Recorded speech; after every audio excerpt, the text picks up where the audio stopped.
Now. Okay. Hey, everyone. So this is the Misery Loves Company social reading series. I think this is, Christ, this is already the fourth one of these that we're doing. um, if for those of you who are maybe watching this at a later date, welcome. We do these every Friday at 8 p.m. Eastern Time, 5 p.m. Pacific. So maybe next time you should check out our Twitter and actually attend one of these live. We have about 5 scheduled readers for tonight. And then, as usual, after that, we'll have a kind of open mic period where anyone who wants to can read. And then after the open mic period, I'll kind of leave the meeting open for, I'll end the recording, but I'll leave the meeting open for a while if people want to socialize, if they want to bullshit, whatever. Oh, hello, Mr. Bones. So with that said, um, first up tonight, I think, is Gianluca. Are you ready to go, Gianluca? Sure thing, man. Absolutely. Thank you very much, homie. Thank you, dude. Yeah, cool. Nice. I'm going to turn it over to you then. As Okay. usual, I'll be putting links to all the scheduled readers pieces in the chat and also on Twitter. So have fun. Okay. Uh, nice. Thank you very much. Okay. Yeah, good to have you here. Yes. Okay. Sorry. Right. Okay. I guess. Um, I don't know. Perhaps I could be at first a little boring. Maybe read the thing I put up. I guess. Okay. I will read the pomegranate. Thank you all. I have become one with what is. Not really. Anyway, yeah. Okay. Right. Let's go. Um. Okay. There was no such thing as culture, simply a temporary backdrop to the shifting of capital. All cultural values, traditions, and ideals were subject to the whim of the market, because as we all know, if something is convenient, it must be good. I was working with several of my colleagues to examine the medicinal properties of zinc. A riot broke outside. At the time, such matters were irrelevant to me. If someone attacked me, I would shoot them. There was no ambiguity, no fear. Ultimately, we are animals, machines even, a collection of chemicals that react in a preordained way to certain stimuli. Every choice we make a contribution to a statistic, especially in a culture where the individual is defined by what they consume, even so-called political identity merely being another product to buy into. We are numbers, we are chemicals, we are easily sated. When I started out, my coworkers openly shared their perversions and fantasies with me. Now they know better. Sex and religion are the two things it is generally thought wrong to commodify. Now even those flimsy boundaries have collapsed. I took a break from my work to look down upon the boors, grunting, squealing, happily engaging in casual thuggery for the pleasure of a populace who value spectacle more than human life. They regarded me as aloof, pretentious, emotionless evil. I looked over at Balthazar. He had a golden ring with a circled dot carved into it. On the inside were the words, "Someday we shall open our eyes and truly see the sun." I wonder whether I should report this to the relevant authorities. Having such a superstitious man on our team could have presented a danger. After all, superstition leads to bias, bias leads to untruth, untruth is evil. Thus, superstition is evil. There can be no spark of life, no hope that we are individual beings, not when we are so plainly governed by our biological processes. What is it about this time? I asked. Uh, Nobody knows, said Balthazar. When will it die down? Not anytime soon, that's for sure. I looked at my hand. One time Balthazar was stuck in the server room while it was on fire. I remember being scared as I wasn't sure the company could afford to hire a replacement. I cried due to my financial future being in jeopardy. He was knocked out due to the fumes. He'd been screaming for help as he was scared. I didn't want to help someone who was such a coward, but then I reminded myself what was at stake. I touched the doorknob and twisted until the door was open. This was an immensely painful process. Balthazar slumped out into the hallway, and I carried his fat ass down the stairs and out into the car park. We looked at the flames blackening the pristine grayness of our building. It was beautiful. It was the first time I had seen something so immense and alive. For a moment, I wished I was the fire, that I could be so perfect, that I could be so transitory. Unfortunately, I would have to be satisfied with the slow glide of decay and entropy. I showed Balthazar my hand, which had an imprint of the doorknob seared onto it. He said that it looked a lot like the black sun, which was an occult symbol used by the Nazis. Each jagged line reminded me of the abrupt nature of change. Once a mainstream opinion had shifted, there was no way to go back. The only way was forward. I punched Balthazar. There was no use to getting attached to anything, be it a person or an idea or even a building. We fight impermanence because we think things have intrinsic value. Only through apathy are we saved, apathy to the jagged turns of nature and conscience. Since then, we were two sons. I was tired, and the shouting made me grit my teeth. It was quitting time. I got a chocolate bar from the vending machine. Balthazar and I wordlessly descended in the spiral staircase. The ascending and descending staircase intertwined with one another, mimicking the double helix structure of DNA. When we reached ground level, a mass of people broke through the glass doors and started copulating among the broken glass. Above the door was the eye of Providence looking down on all of us. It stared impartially but not uncaringly. I screamed at the perverts and kicked them, but they took no notice. People usually think of people hurting themselves or others during the process of intercourse as deviant. I disagreed. I believe that it was an evolution of human sexuality, that as the definition of what was human changed, so too would how we sexually stimulated ourselves. The perverts and the freaks were ambivalent to our presence. They didn't want to hurt us. Mutual consent, the final barrier. Once everyone consented, there would be no yes or no. And with mutual consent, violence would finally be a game. I stepped over the slimy, wriggling masses. Balthazar did the same, apologizing as he went.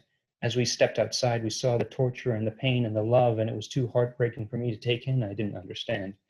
Why are you doing this to yourselves? I choked out. Balthazar stood there meekly. Where do we go? He said. Home, I answered. As we walked among the rioting degenerates, we began to converse. So where are the others? Balthazar asked. Probably copulating, I said. Should we go back for them? Why? Because maybe you're wrong. None of us will benefit from such knowledge. You have a point. A naked man swung a machete at his target. The hunter was erect and the prey had willingly settled into the role. The thing is, I believe my views on the matter have been vindicated, said Balthazar. Which views on what matter? Humanity's inherent virtue. Elaborate. Your nihilism comes from a certain naivete. You set up an impossible standard for humans to live up to and condemn them for not meeting it. In other words, you don't consider the material realities of the world. A woman jumped to her death. So humans may not be inherently evil, easily influenced by dominant ideas. Inherently evil. What difference does it make when the results are the same?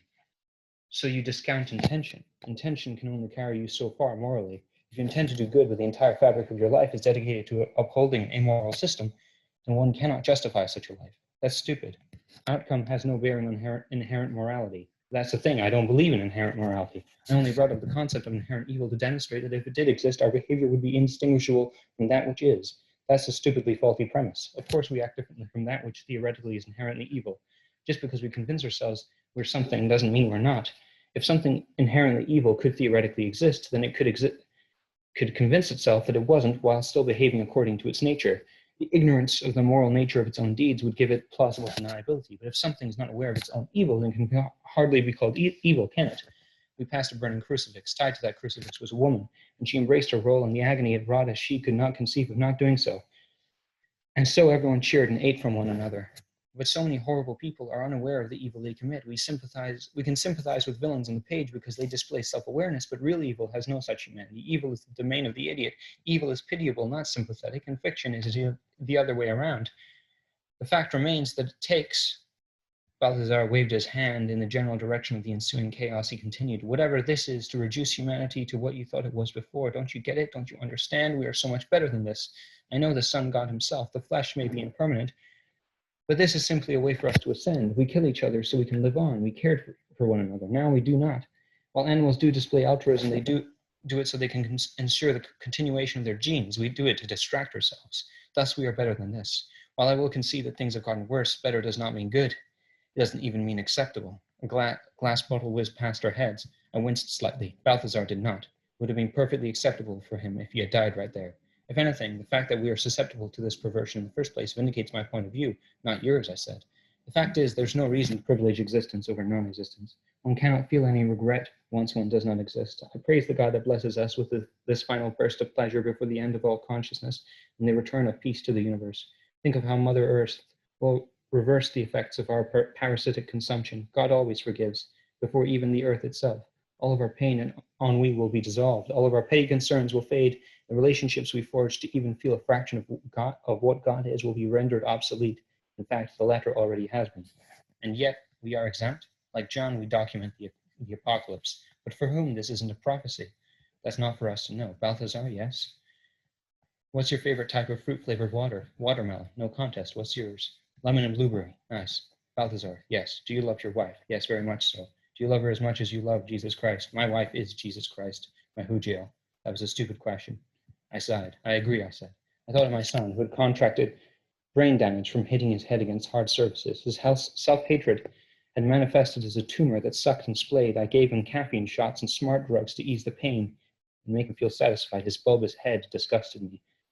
I walked to my house with Balthazar cringing behind me. I knocked on the door. I heard no response. I unlocked the door and headed in.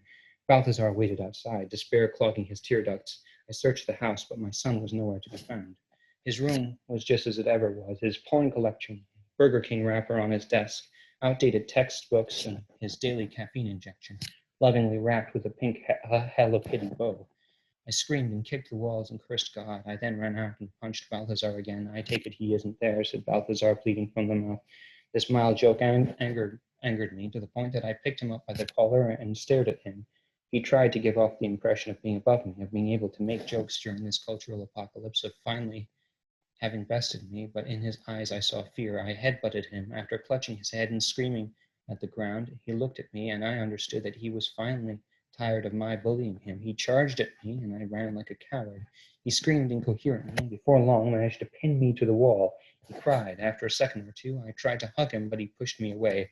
After that unsuccessful gesture, a kind of invisible bile rose to my throat and was released into the air in the form of an expletive. It rose in me like the hateful, encrusted erection of a man who knows he should be feeling nothing but disgust. My throat felt it like it had been hollowed out. I'm sorry, I said. The world paid no attention to us. They hunted one another, and the field of mutual consent eroded the moral barriers that existed between each person, sister and brother. That is as far as I am willing to describe. You can imagine the rest. I tried to remain aloof, but all I felt was a creeping sickness spreading over my body. Individual desire remained supreme. We played the game ourselves, but ultimately our barriers allowed us to remain its people. When everyone is an individual, no one is. Balthazar's head exploded. I cradled his corpse. He had gone from an instrument to an object. Someone who was capable of thought to an object only useful for humor and extraction of organs. A sack of meat no longer animated by the processes we had developed, from machine to rebel.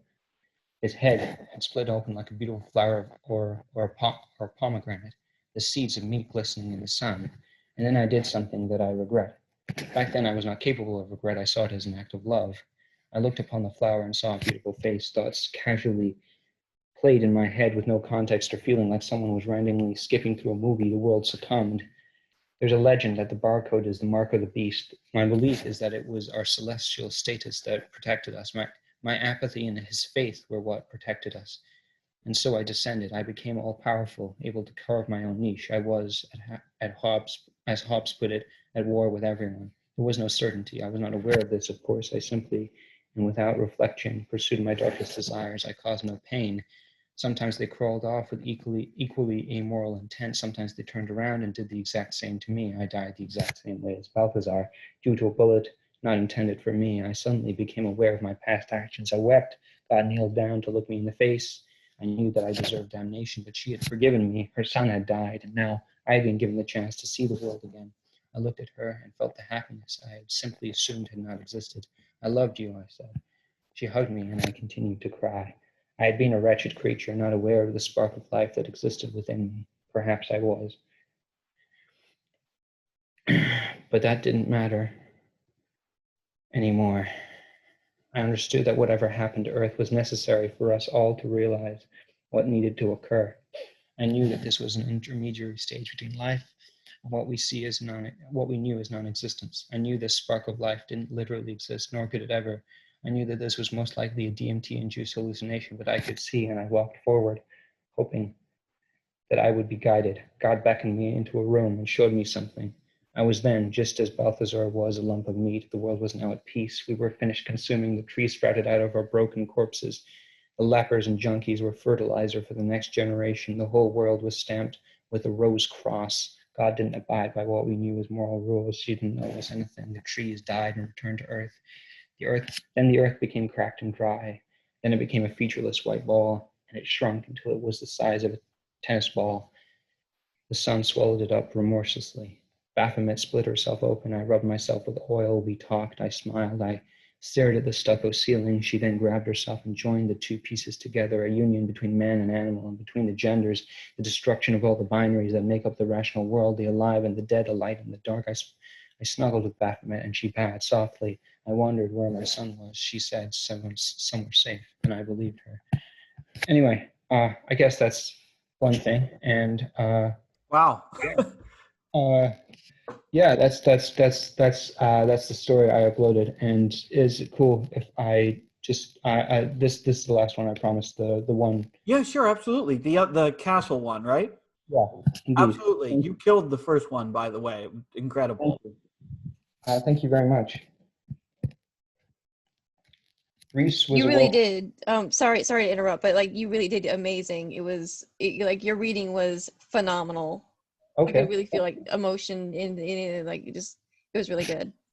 Well, thank you very much. Thank you. No problem. Reese was awoken by Thanatos. Thanatos was the individual the royal guard had hired to be Reese's friend. Reese was unaware of this due to the impeccable planning by King Hyperion the 13th. Wait, hold on. No, hold on, the 23rd, Jesus Christ. The present royal family had lasted for precisely 23 generations. It had been the tradition for every king to be named or have his name changed to coronation to Hyperion. This was, in theory, to soften the blow of each king dying by decreasing the individuality of each ruler.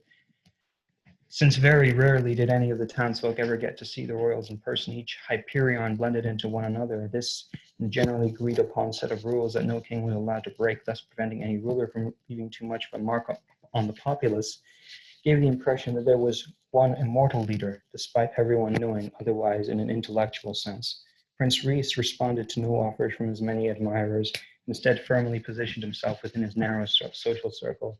He had no qualms with giving up his individuality and being quickly forgotten as simply another number. He had been put into a privileged position, and the only price for it was the ability to exercise his theoretical power to the fullest extent and the adoration of the serfs he ruled over, something he had never been owed in the first place. The monarchy had convinced themselves that they had an important image to uphold. The peasants attended to their jobs, ate, slept, and then died. That was the extent of their life. The entire family could have descended into an incestuous orgy, and the peasantry would have simply carried on, working themselves to death. It was the only thing they knew how to do. They had become machines. There was no moral example to uphold. That was simply an illusion. Hyperion's schemes had exacerbated this problem. Political apathy was at an all-time high. Whatever happened, things would stay the same. And in a way, that was a pretty sweet deal. Reese screamed at Thanatos and threw his alarm clock at the fucker. He didn't like people scaring him like that. Thanatos was simply glad his hourly rate had been increased. Reese was a very easily scared young man, justifiably so, since it was instilled in him from an early age that everything was out to get him. Reese had a young sister named Aergia. She had a heart condition that caused her to have an attack if she exercised her mind or body to a moderate degree. As such, she grew up spoiled and slothful. She had no interests beyond what was right in front of her nose. Thanatos' idea of a perfect human. And to an extent, Reese's too. The castle was guarded by the watchful demon Hypnos, which was kept alive through the use of music.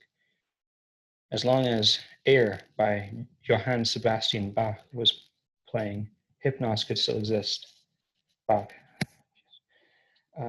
Everyone, including Hypnos, had grown sick of the song, causing many a tantrum from our Aergia.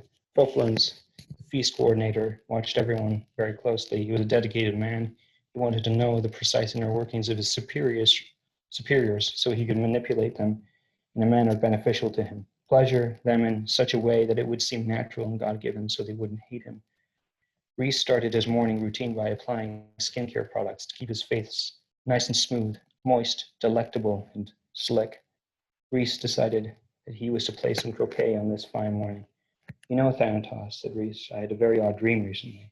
Pray tell what occurred, inquired Thanatos. Well, I had just met with Uncle Zeus. He was in the banquet hall, and he had a hole in his stomach. The underside of the hole was lined with rotten fruit. He turned his liquid eyes toward me and requested that I stick my hand in his hole. I refused, recounted Reese. What happened next? Asked Thanatos. He bawled like a child. I felt deeply uncomfortable, as would be expected. The woman came up to me and looked down upon me as if I was but a toddler. I tried to speak, but I could not, said Reese. I see. Such dreams are what art is made of. The duty of art is to confront what is considered moral, so that those who would seek to use their morality to dehumanize others have something to complain about. The critic is a pathetic creature. Modern criticism is under-analysis presented as a benign over-analysis, a deliberate flattening. You see, most artists speak to their age, but those that deliberately alienate those who practice modern values, either progression or regression, are those that will live on beyond the decade, said Thanatos. That's a questionable conclusion. What is progression or regression? You assume that what we presently define as progressive is indeed that, and likewise for regression. More importantly, many works that abided by the values of the time are relatable because they dealt directly with issues relating to the human condition. Take ancient Greek plays, for example. Also, deliberate alienation also often results in a work becoming a cultural relic. So many works of art are supported based on principle, but in an ideal world, such works of art would be recognized for the empty rebellion that they are, replied Reese. In an ideal world, such works wouldn't be necessary, said Thanatos. They had reached the croquet field. It was a beautiful blue day. It was, in fact, the bluest day. Our heroes had taken the beauty of nature for granted and so arrogantly assumed that there would be a day more blue. There wasn't. And their ignorance of this fact was part of what made the day so blissful. No inane cooing from these aristocrats. The hidden virtue of arrogance. Reese hit the ball with his mallet, and it did indeed go through one of the wickets. Thanatos' strategy was to deliberately knock Reese's balls into a disadvantageous position. Wow, very descriptive. Reese eventually won out in the end. King Hyperion consulted the 5 ways. It appears my son is ready and willing to take on the mantle and continue abiding by your rules, he said. 5 ways looked at him and chanted in unison. It is good to exist. Yes, indeed, life is good. Death is bad. Designate the appropriate heroes. The 5 ways then vanished, and the king knelt down to take a good look at his own grave. With the mystics gone, he had to contend with the cessation of his own existence. Ergia wanted to play croquet. The boys let her and did not chastise her when she broke the rules, for acknowledging her fallibility would have been too much for her heart. Reese decided to play a trick on her. Hey, he said, Fufluns has prepared lunch, especially for you. It would dishonor him if you ignored his efforts. And so Ergia ran. Thanatos faked a laugh at this amateur deception. After that, there was silence, and the only one gazing upon them was Hypnos. Unlike her, said Thanatos, you have free will. To allow oneself to be assimilated into an idea would be cowardice. No, said Reese. It would be cowardice to run from my obligations. By having one's actions dictated by a series of rules, one is surrendering one's ability to be good. All actions would be defined as good by others, whereas if one acts independently, a judgment is made. Thus, whatever happens, justice is done, said Thanatos. It is not in your interest to destabilize this family. You're being paid by my father. Isn't that enough, said Reese. The first time I act genuinely as a friend, and I am chastised for it. Oh, I am wounded, cried Thanatos. Thanatos then took 3 steps back, threw his arms into the air, and fell back onto the grass. Thanatos then opened one eye. Your father has betrayed God. Soon justice will be done, he said. Reese walked away. As he walked through the castle's ornate prayer room, he bumped into Pavlov. Watch where you're going, idiot, snapped Reese. You just give in, don't you? You're a coward, afraid to face the human world. My mind was in higher things. You simply wish to avoid others hurting you. So much so that you would shut yourself off in some dilapidated womb, said Pavlov. Reese slapped Pavlov on the cheek. You are a child, he said. I get to decide what's best for myself. Have you ever thought about what's best for your family? What about them? Or does the mother that nurtured you mean that little? Is the castle's womb more valuable than the one which brought you into this world? Asked Pavlov. Fuck 'em, replied Reese. Fufflins then appeared in his immaculate suit. Your mother requests your presence, he said. He guided Reese up the stairs into the master bedroom. I'll miss you, she said. Reese bowed. They hugged. I can smuggle you out, she said. You can have a life beyond this pale castle. You'd have to economize, but you'd never be an automaton. Reese was saddened to see his mother plead in such a manner. He hugged her once again. I'll never abandon this, he said. Suddenly, the beast came down and tore everyone apart with haphazard cuts. The royal family was gone. Convinced that whatever point it wanted to make was proven, the beast wandered off.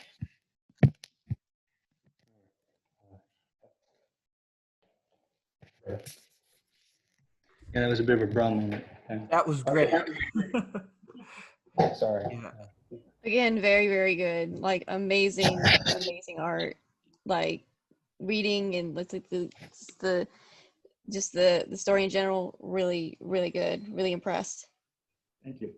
Yeah, I think the thing I really appreciate about your work, and that struck me when you submitted to us, when you submitted Pomegranate to us, is like that, like the contrast of rationality and irrationality, like these like deep, like highly structured kind of philosophical reflections, and then just contrasted with realities, just like brute, like horrendous randomness. You know, I think there's something. Brutality, yeah. Yeah, you just brutal, just vicious randomness of reality, you know, and how like I guess impotent like philosophy is or maybe isn't in the face of that, you know.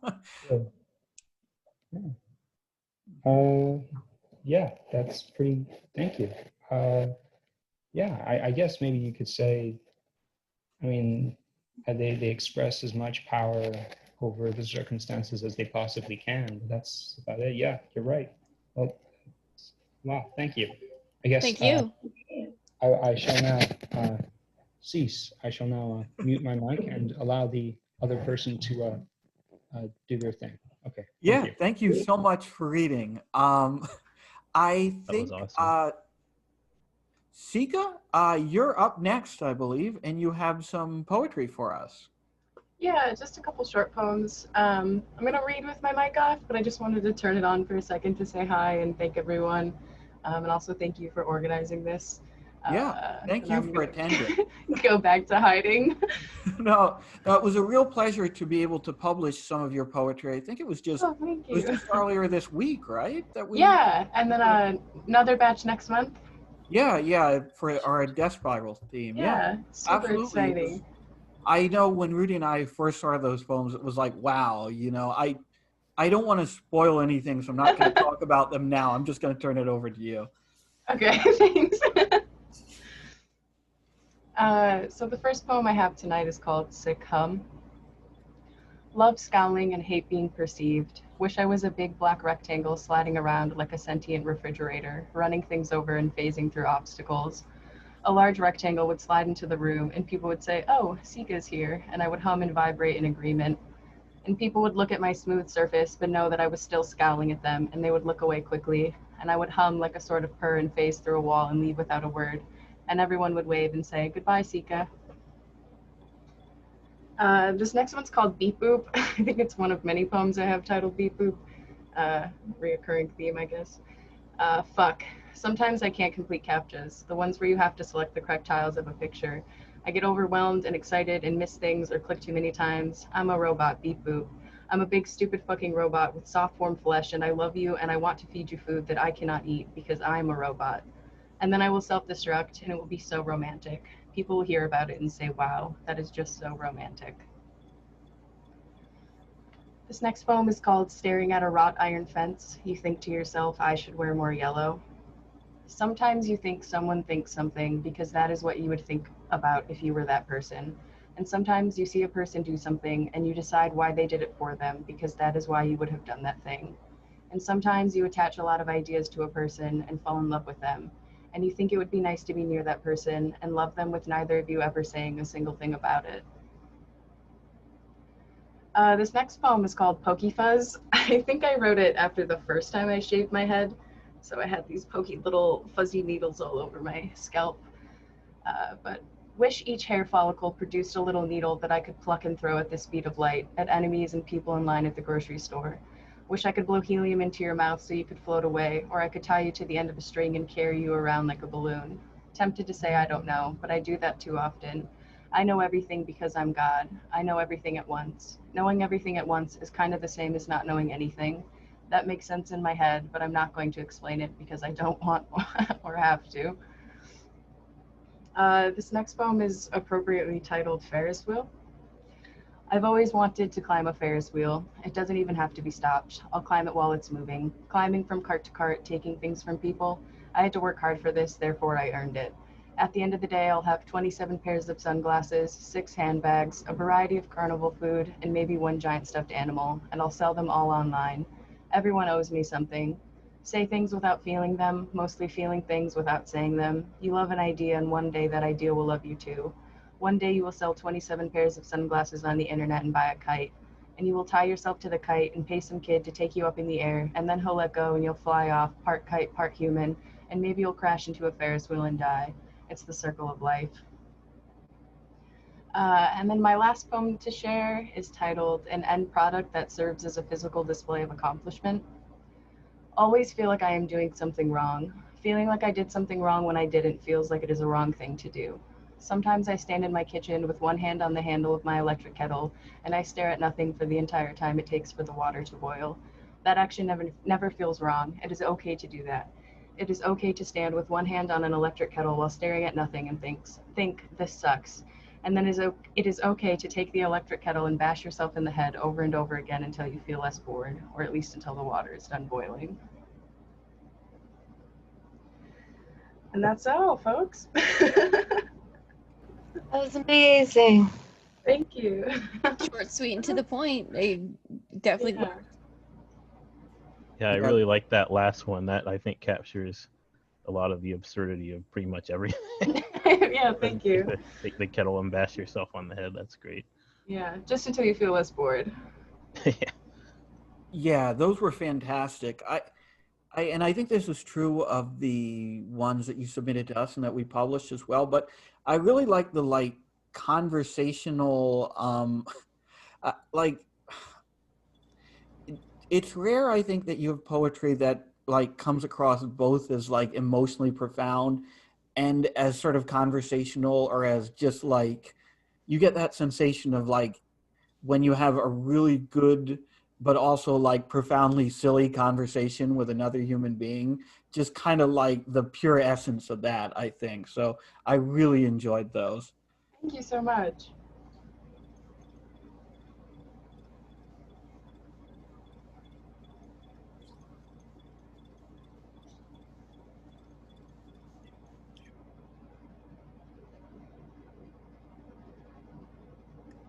Shoot, I had my mic muted.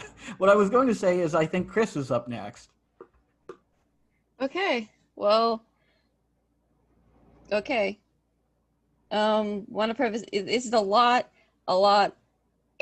shorter than the first part of fabrication, so that's a good thing. It's about, let me check. It's only just under 1,050 words. So yeah, this is a lot shorter, so you don't have to worry as much about me going over time, basically. No, don't worry about it. Read for as long as you want and as long as you need. Okay. Well, Eris actually was it? Yes, she was the first one to hear me read it, and she really enjoyed it, so I'm hoping you guys do too. Okay. Sisters of Virtue, Chapter 1. Sister Marissa, your presence is required in the pray hall. Marissa looked up at the words from the Mother Superior. Not the reception room? No, child. Your visitor has already passed through there and is now asking for your presence. Now hurry. I fear she may not appreciate your being late. Yes, I agree. Whoever they may be, it would be rude to be late. Standing in the give you a bow, Marissa said, "Thank you, Mother Superior," before making her way past the older woman. For almost a year, Marissa had been a part of the Church of Veneration, and the largest branch on the continent at that. The rooms were small but singular, so she had no need to worry about a roommate that would find out and expose her darkest secret. That alone was reason enough to make her try her best to stay as pious as she was able, despite her despicable secret. The one thing that would force her to be cast out of the church, or even banished. The sister swallowed down the sudden lump in her throat. She had to stop ruminating on such things. It was both undignified and dangerous to her well-being. If she let anything slip about thinking about that. Suddenly finding herself right outside the giant doors of the pray hall, Marissa found her feet just as suddenly stuck to the floor, as if the carpet was made of the stickiest substance known to man, and maybe even nature itself. There was something, or someone, of great magnitude inside the pray hall. Whatever it was, their very presence alone, even with the thick wood separating her and them, was arousing. But for that to be the case, they had to be a. Marissa knocked on one of the doors. "Come in." She did as she was told.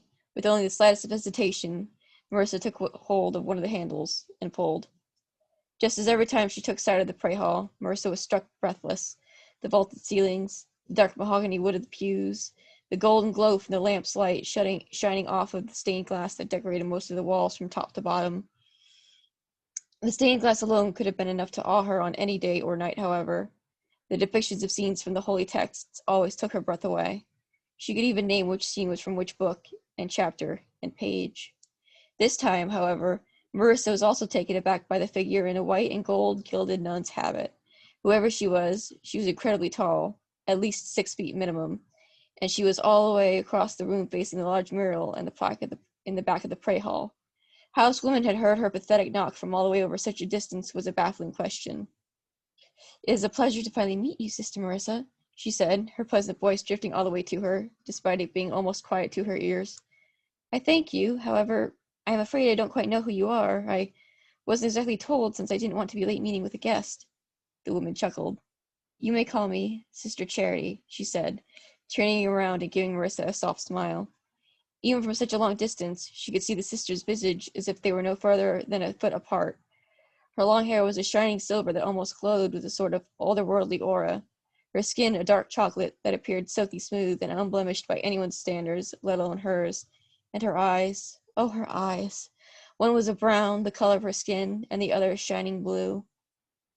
Marissa fell to her knees, not sure how to process what she was experiencing deep inside of herself.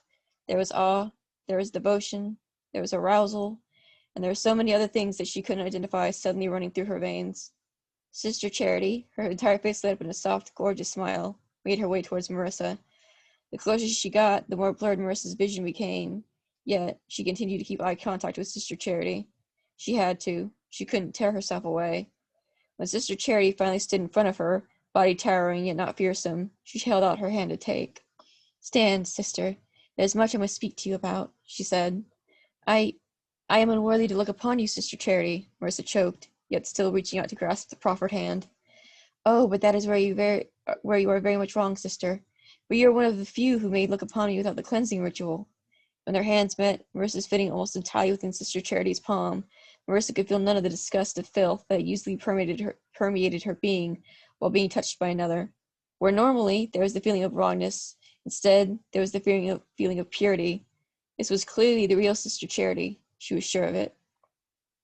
How else could one explain the feeling of holiness that rolled off her in waves? Again, Marissa said, "I am unworthy to look upon you, Sister Charity. Again, you are wrong. But do not worry, sister, for he of the church has blessed you with power."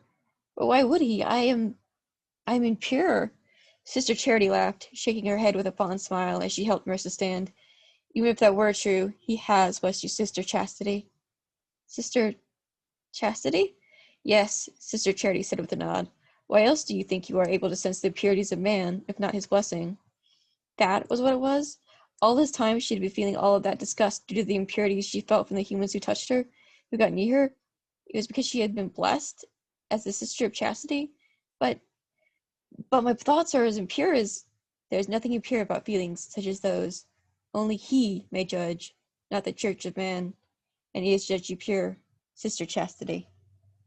And that was it. Awesome. No, that was you really. I think you really delivered that one, and I, I love the sense of like maybe ambiguity isn't the right word, but the kind of sense of like having the readers like expectations be sort of turned on their head, especially near the end of the piece. You know, I think there it gets at something about like the nature of religion and like the inherent contradictions of the ideas that we have about religious belief and about like religious maybe religious obsession, you know. So no, I thought it was a great piece. Thank you. Yeah, chapter the rest of the book I plan on like delving more into that.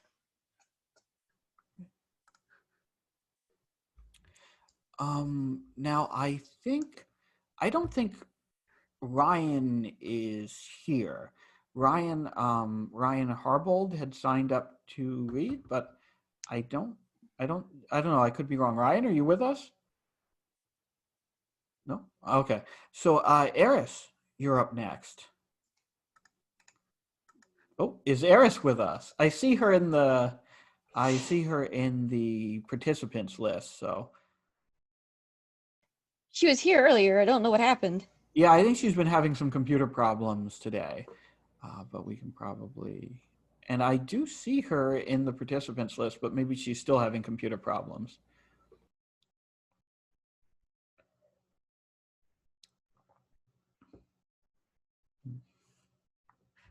We'll give her a minute here. While we're waiting, I'm going to put the link to the piece she was planning to read. In the chat. It looks like she is having some technical difficulties, so we just want to hang on a minute here. I'm sure she'll be with us. Cool.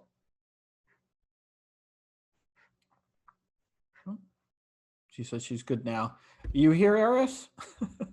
Hello. There you are. I didn't hear anything you said. Sorry. Yeah, no problem. No problem. Okay, so Adrian is thinking about what's real or not. Was she that much of a basic bitch to say she wanted to wear a dress from Goodwill with her Doc Martens for her wedding, or was it something she copied from a movie or book she can't remember? Or not even a movie, but a fucking starter pack meme. So like, hey, he says, Adrian is a bitch with no patience. What? She's high, cocaine and Adderall and Diet Mountain Dew. Maybe a bad combination, but whatever. She doesn't care. She has shit to do and like no time to do it in, so this makes sense. And why are strangers talking to her in the middle of the grocery store if she doesn't get the shopping done before her mother gets home? The bitch is going to be pissed and she's going to whatever scream, and it'll be a whole ordeal. Adrian would rather avoid all that if she can. Things she'd rather not avoid. Pop-Tarts. Should she get brown sugar cinnamon or strawberry milkshake? Decisions. And she barely hears him as he stutters out. So, like, do you have a boyfriend? I don't fuck boys who have speech impediments, sorry, she says. And she's pretty sure she doesn't sound sorry at all, but that's okay because she isn't sorry at all. Coke has that effect on her. Words are hard is also probably going to be, oh, there's something in the chat. Brown sugar, yes, totally. Words are hard is also probably going to be the last thing she ever says anyways. She can't talk sometimes. She disassociates and just can't talk. It's a Cancer Mars thing. She doesn't want to know what has that effect on her because ignorance is bliss. That is a Pisces thing.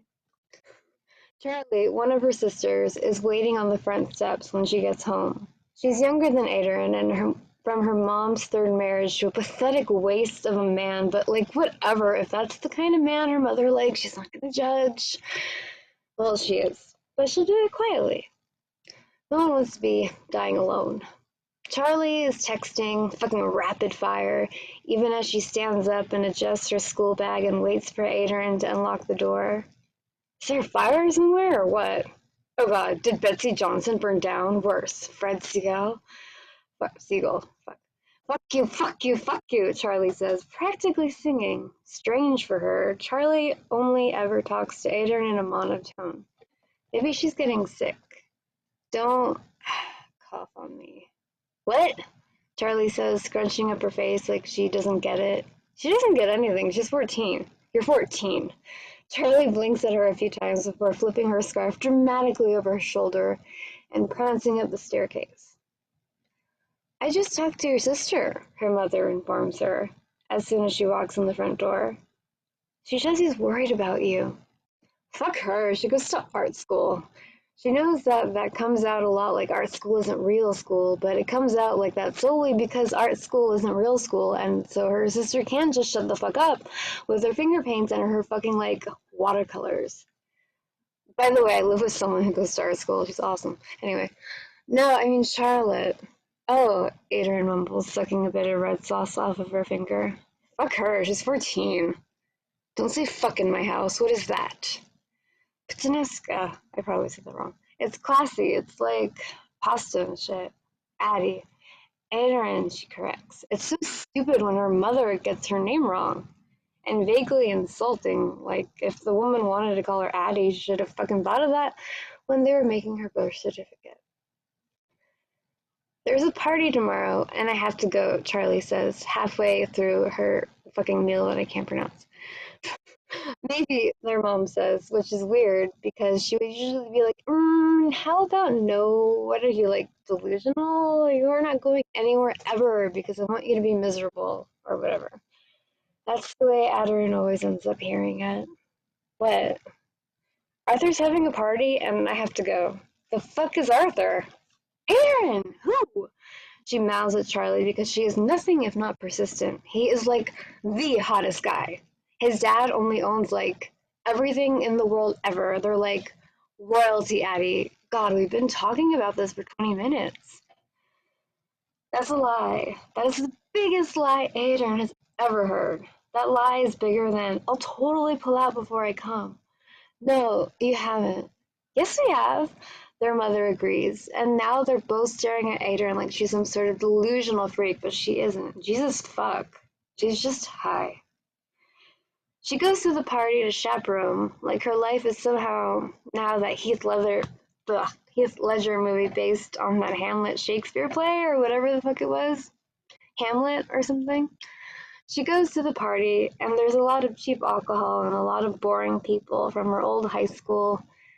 And she goes into the pantry and steals a box of Cookie Crisp and takes it to the roof to sit and eat and occasionally throw little cookies at kids' heads when they get too rambunctious. I have phlegm. No. Okay, hi. Yeah. All of their parents had better send her serious thank you cards for this shit. So many babies could be conceived right now if it weren't for her efforts. So many. She sees the guy from the store, boy with a stutter in his mouth, and he's got a whole gaggle of girls around him, and she scowls and is about to throw cereal at him, but she doesn't think it'll have too much of an effect. Adrian scowls thoughtfully before slipping off one of her Doc Martens and throwing it hard at his head. Rudy, will you read the rest of it? Oh no. Rudy, you're on the spot, man. Oh boy. It starts at, it would be actually really cool and punky. Okay, well I'll do my best here. Oh my god, thank you. I was dying. Yay. It would actually be really cool and punky and hardcore, but she kind of runs the fuck away super quick, so whatever, it's fine. It's not like anyone knows about it. Someone totally threw a shoe at Arthur Eldritch's head, Charlie says when Adrian drives her to the school the next day. Like a heavy one too. They had to take him to the ER. What even? I didn't throw it that hard, Adrian says immediately, and by the time she's realized her tragic mistake, Charlie's already out of the car and talking to all her friends. Fuck, shit, Jesus. Her mom screams at her and tells her to apologize. She tells her that she found out about it on Facebook. Adrian asks in her most serious voice why her mother has a Facebook, and even though she knows it's for meeting men because it's funny to watch her and her mother get angry. She's at her dealer's place waiting for him to find her fucking coat because apparently he hid it all away when the mice in his apartment started talking to him. For fuck's sake, she needs a new dealer. She especially needs a dealer when Arthur fucking Eldritch walks in and starts talking about Vicodin, lots of Vicodin, like the kind that'll knock out a 30-year-old narcotic-addicted prostitute from Vegas, so she sneers. What? They didn't prescribe you anything at the hospital? Oh, her dealer says, shaking his head, lifting one of the cushions on his sofa. No, he's selling to me. Adrian just stares. It's true I am, Arthur, who doesn't have a stutter, says. You're not stuttering. Well, I'm not going through withdrawal, am I? He says, kind of like he's a total bastard, but at least he knows it. He's actually quite good looking now that she thinks about it. You're kind of attractive. He grins at her, kind of sideways but charming. His front teeth are crooked. You want your shoe back? It's at my house, in my bedroom. Thank you. You're amazing. Thank you, Eris, and thank you, Rudy. Yay! Also, like, thank you so much because that means you had to have it open and actually be paying attention. This is amazing. Like, I love your stories because they all feel like they're part of the same like world, if that makes any sense. I mean, it's like No, this it totally weird... does because I never leave my room. No, it's like this the weird Eris like cinematic universe. Yeah, and I was just about to say it's like this weird mix of like Mean Girls and like strange like drug stuff and like awesome, just, and the way you read it is so like almost detached and but at the same time really involving and really, you know, really compelling. So it's really awesome stuff. It's the best compliment I've ever gotten in my whole life. I agree, Thank you. I agree completely. Your characters feel real, honestly. Like especially with the way you read, it's just like it makes me feel like I'm hearing like the average everyday life of whoever it is you're talking about. Yeah, I was also going to comment, like, I absolutely love your reading style. I think it just, like, adds so much to your writing, which is already, like, really fun in a weird way. Like, I found myself smiling, like, the whole time you were reading, so it's like, this is fun as hell. Yeah. Oh, fuck yeah. Oh. Yeah, I think I awesome. said this the Thank last you. time you read, but I love your dialogue. Your dialogue is like fucking hilarious, and but it Thank doesn't you. feel, a lot of times when people try to write comic dialogue, it feels forced, it feels inauthentic, but yours feels like totally authentic while also being just like fucking laugh out loud hilarious. So I love that. Oh my god, thank you, because I feel like I thank you, fuck. Oh my god. Yeah, ego boost forever. Okay, sorry. Yay! That's good. You deserve it. Oh. It's pretty great.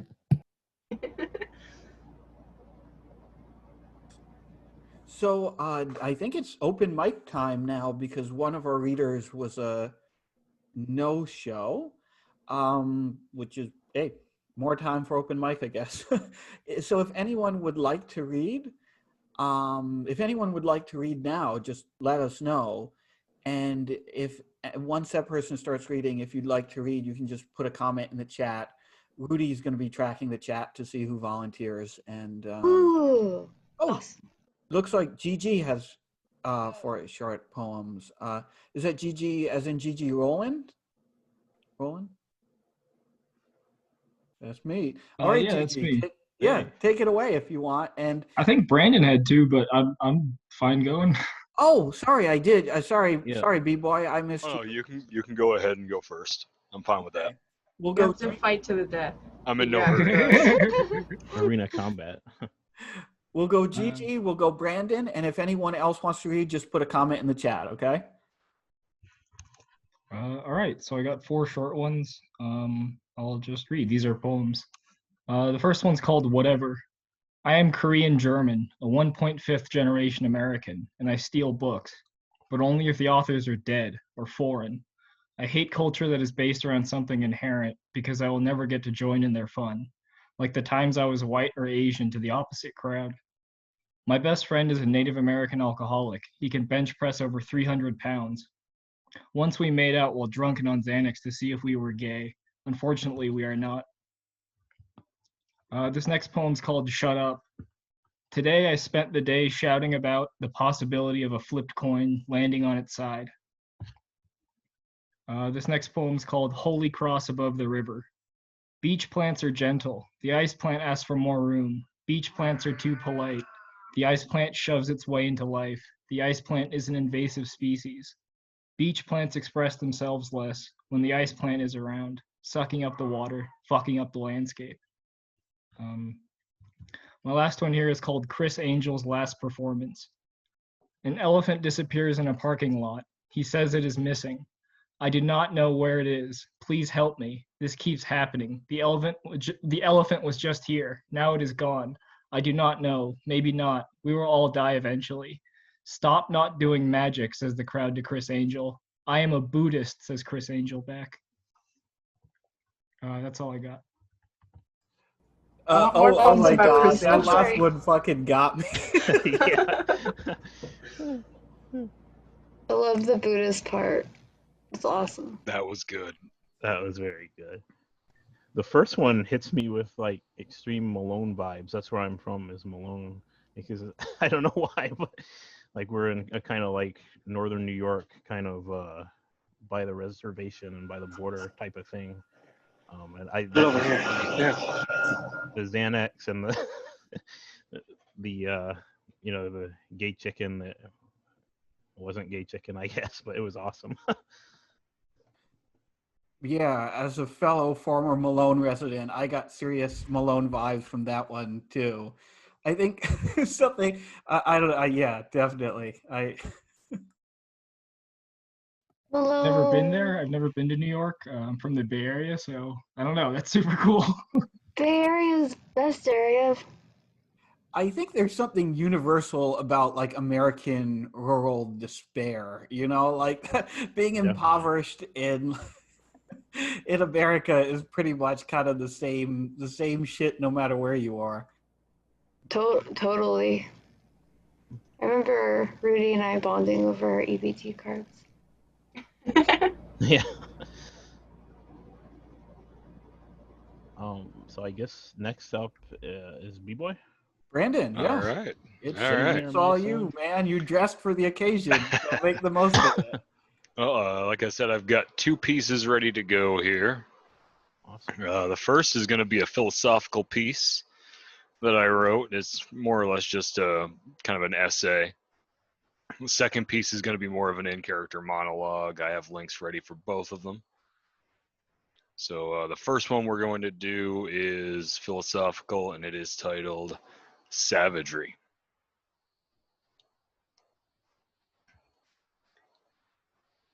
It's important to be savage. Now, this might seem antithetical in a modern society, or like some colloquialism gone wrong espousing brutal humor, but it's a truth that we ignore all too readily. The fact is, our lives have become too comfortable in many ways, and that's tamed the beast inside us. We strive to forget that we are, at our core, animals. We need to eat, we need to shelter, we need to socialize. Everything else is an extraneous add-on to what we truly need to survive. Because of that willful forsaking of all things savage about ourselves, we can look among us and see tremendous strain. Whether it's a facet of increased understanding and diagnosis or a product of some internalized infection of the mind, the further we drift from our primal selves, the higher the rate of depression and anxiety rise. We all get so wrapped up in our screens and our comfortable homes and the ease of traveling by motor vehicle that we forget that it's like to be truly uncomfortable and facing genuine hardship. That lack of a reminder of our proper place in the world does little to ease existential dread and a lack of satisfaction with our lives. So when I say that it's important to be savage, what I really mean is that it's important to be true to our animal nature.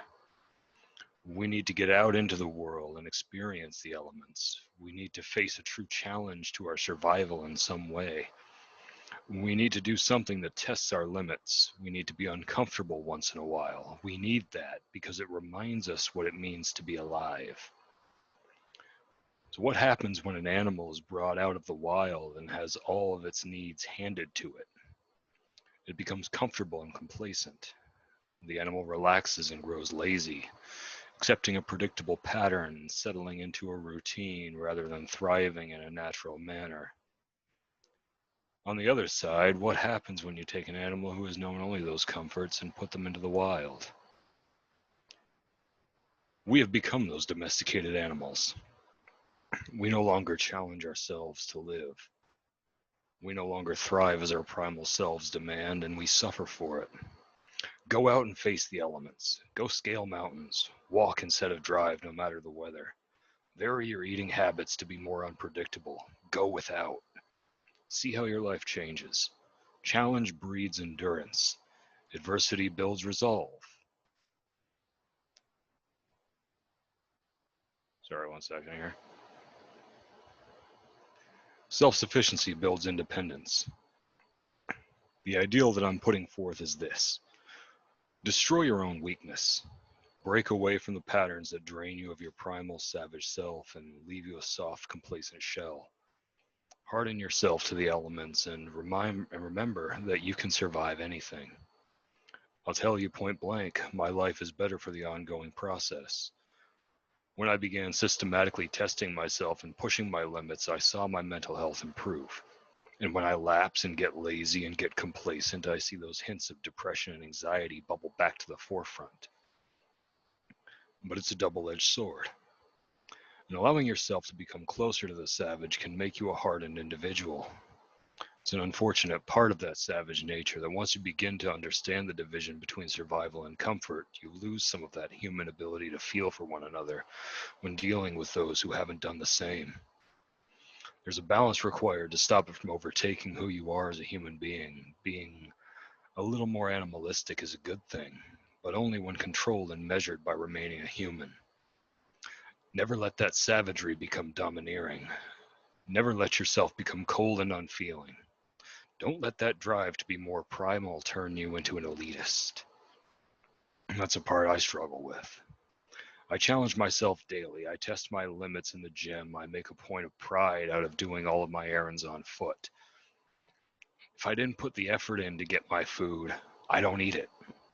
In my case, that means not only earning my wage and making that last, but also carrying the food home from the store in large quantities as an endurance test. If I can't get somewhere on foot, generally that means I don't need to get there. Rain, snow, sub-zero temperatures, sweltering summer heat waves, I walk through it all. I have created a fully self-reliant life, and while I still enjoy the creature comforts of modern life, I try to avoid overindulging. By contrast, I only have true compassion for people that I feel are deserving. Admittedly, my criteria for deserving is arbitrary. You hear people throw the word empath around a lot these days. I consider myself to be one, but I also have a hard edge when it comes to others. I can see and understand what they're going through, but I don't allow it to affect me directly unless they meet that arbitrary standard of being worthy of my sympathy. I'm not proud that my usual reaction to something happening is to ask what happened to cause it, before considering what can be done to improve the situation, or that my first instinct in most cases is to not only accept the scenario, but to dismiss it entirely if I don't deem it worthy. I know full well the more that I push myself, the further that line of compassion is drawn away from others, with the sole exception being those who I choose to allow to get close. This is a factor of that savagery. The pack complex can become a very real thing when you start to dig deep and push your limits. It becomes an instinctive thing to only show concern for your own, and maybe that's not such a bad thing. Too often you see people who become too affected by the pain of others, who surrender too much to the imagined burdens and lose themselves in it to the point where it becomes their identity to suffer. I'd rather be a savage. I'd rather stand with my pack and regard the world on a case-by-case basis. That is fucking Awesome. stunning. Thank you. Loved savagery. And that last line is a big mood for me. it's a tricky one. It's one of those tricky concepts to work around. So second piece is one that I just finished writing today. I actually had to go into Google Docs just to get something published for this. Like I said, this is more of a narrative monologue, and it is titled Fucked.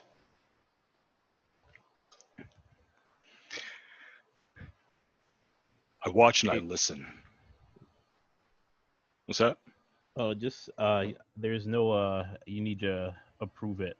You need to Oh. make it not private. My bad. All good, man.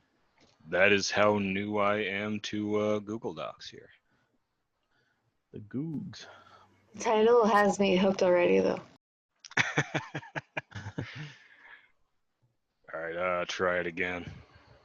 Okay. Yep, all good for me. All right. I watch and I listen. It's sort of what I do, you see. It's quite sad, really, the mess the mortal world has made of itself. Suppose that this is what happens when a species is allowed to ignore the laws of natural selection in favor of self-indulgent entitlements. And why wouldn't you be self-indulgent? You spent centuries forgetting that you're nothing more than an intelligent beast that learned how to use tools. But now, in this age of mass communication, instant gratification, and unprecedented access around the world, doesn't it start to feel hollow? Why look inward for answers when you can access virtually anything you desire at the speed of a click in a search query hastily typed into a browser window? Why consider self-improvement when you can find something to shore up your flaws in an instant? Why bother to learn something through research and study that will remain with you when you can just bring up a disposable source of information to suit a pithy retort that you'll forget moments later? Humans have failed. So disconnected from their roots that they destroy their surroundings for the sake of their own comfort. So willfully blind that they look for ever-increasing strategies to adapt to the very perils that they have created with their own wanton poisoning of the earth. Why look at restoring the ecosystem when you can just build a better air conditioner? Why focus on a sustainable, localized economy when you can have everything sent to your door overnight? Why allow for cultural diversity and allow the ancient ways to live on when you can homogenize and force the world to conform to the stereotypes of freedom and tyranny like a paint-by-numbers mural of good and evil? The lack of appreciation for your environment and the disdain for traditions and diversity is bad enough, but you hairless apes can't even get the basics right. Ironically, you've fucked the whole system up so badly that it's now the only way you've avoided extinction. So obsessed with perfection that you trounce yourselves over your own inadequacies. So intent on never settling for less than yet half of you still complain and bitch and moan and commiserate among your equally delusional peers. You as a society have brainwashed the population that your men are supposed to do nothing throughout your younger years but fuck as many partners as possible while your women are meant to remain chaste. Any deviation from this and you reject their validity. A man isn't seen as a man unless he's plowed as many fields as he can, and a woman isn't worthy of being a wife if she's been plowed by another. Idiots. And yet you then proceed to condition one another a step further. You hypersexualize your reality, bombarding yourselves with tits and ass and cock from every direction through your entertainment and advertising. You set these golden ideals as golden idols. Height requirements, weight requirements, plastic surgeries, makeup that reaches the point of an optical illusion. All in the hopes that the one factor that might break you free is to reject these false idols and simply accept yourselves. Or better yet, develop yourselves as more useful than meets the eye. All the bars filled with slam pigs and fuckboys in the world doesn't mean a damn thing. And what ironic distinctions that has in and of itself, that for a man to compromise for the sake of physical release only means an ugly girl, while a woman must compromise and spread her legs for a vapid imbecile. Telling, isn't it? Everywhere I look, I see the same thing. Grown men humble bragging about being 6 feet tall as if it were some sort of prize accomplishment that needed to be underplayed, unaware that their subdued attempt to seem desirable was perhaps more desperate than they were. Women falsifying their age with makeup to appear more youthful and wondering why no one wants them, not realizing that the worry lines of a spinster are self-inflicted. You humans have lost the plot. If more time was spent worrying about developing an engaging personality than in cultivating the perfect dating profile, you might not have any need of such things.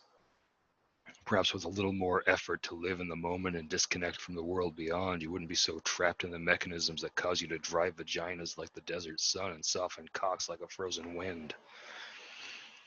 But that would require something you lot have become dreadfully resentful of, wouldn't it? Self-awareness and the ability to understand how you impact your surroundings. What a novel concept. The reasons you can't fuck the ones you want to fuck are the same reasons that you fucked this planet in every orifice. So now, I sit and I wait, wondering if it will be your own ineptitude at social interactions or your own inevitable final fucking of the world that sustains you that will be your downfall.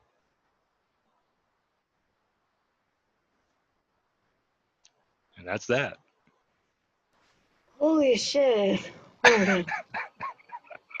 That was amazing. That was inspirational. That was like that Fight Club thing, but like better. Oh, man. Fuck. Yeah, that was pretty great. I love that. I love the idea of like someone who can't get it hard except the pornography, but they can fuck the world. That's a pretty great image there. Yes. That is a definite implication. Levi from the chat says, love when he says bad words, and I concur. Yeah. Yeah, no, that's absolutely true. You got a definite supervillain vibe going on. I dig it. I'll take that. Do the like movie theater guy intro. In a world. In a world.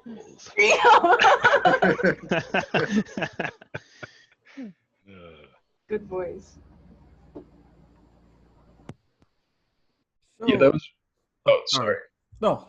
Oh, I was just going to say that was really enjoyable. And I like how you keep on coming back with these sort of monologue pieces from the first episode up to this one. I also find it interesting how you read one of Eris's pieces, because both you and Eris have your own distinct flavors. Like what, I forget who said it earlier about how Eris, all of her pieces feel like they're from the same world. So are yours. And it's like, they're all coming from the same book or your life or whatever. It's just really cool. It's really fun to come back to all these different perspectives. I really enjoy it. Sorry, I'm like half awake, but it's really cool. No, that's so much cool. appreciated. Yeah, that's awesome. Rudy, who's up next? Looks like Adam had posted a piece. Oh yeah, Adam. Yeah, actually, Adam had he kind of wanted to sign up at the last minute here, and I missed the DM he sent me. So he would have been a scheduled reader if I had my phone on me. Adam, are you there? Yeah, can you hear me? Yeah. Okay. Yeah, I'll go ahead. This is called The Dead Playwright. I must have had the tumor when I was visiting New York, visiting the Guggenheim and eating at Russ and Daughters for the first and last times. And after hearing from my doctor how slow the cancer grows and how big my tumor was, I estimated I probably even had it when I was living in Chicago. But I can't say I was surprised about the cancer. I only figured out I had it after it started pressing against an optic nerve and I had trouble driving. What's frustrating about cancer is that it doesn't always hurt. Ever since I'd known what it was, when we learned about it in 4th grade, when each student in class was assigned a different type of it to research, the chilling fear of cancer's dumb destruction stayed with me ever since. And all I thought about was cancer. I thought thinking about cancer would motivate me to do what I wanted to do. But all I think thinking about cancer did was give me cancer. My mom said her side of the family never got cancer. Her people were too practical. She said the only people who got cancer were people who followed the same routine and were boring and thought too much. Somehow these people's cells mutinied and were so bored with being a boring person that they just wanted to kill the body and get reincorporated back into the whole shebang, she said. I imagined myself ending things the way my hero Spalding Gray ended things. He was the reason I even wanted to be a writer, the reason I pretended to write plays in Chicago, the reason I went to New York to confirm I'd never make it. He just jumped into the river and drowned himself. I'm not sure how you drown yourself. It must be pretty difficult if you know how to swim, and I do. But I thought about it some more and decided that even after all the money I spent on treatment, it would be kind of rude to jump off the bridge.